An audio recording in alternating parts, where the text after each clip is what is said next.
خد ايه دول؟ فواتير السباك والكهرباء بتوع الشهرين دول. مش هخلص انا منهم ابدا.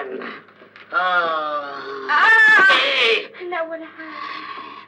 286 قرش تمن تركيب 37 جلدة حنفية. 287 قرش ليه؟ ركب لهم جلدة جلاسيه؟ وانا مش عرفني هو انا يا راجل بفهم في الجلد.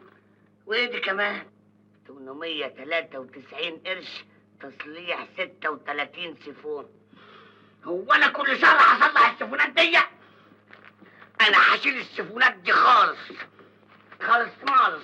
تشيلها ازاي؟ ايوه هشيلها، ملهاش لازمه. ملهاش لازمه ازاي؟ هو في حمامات من غير سيفونات يا راجل؟ موضه. موضه. وايه دي كمان؟ كهربائي.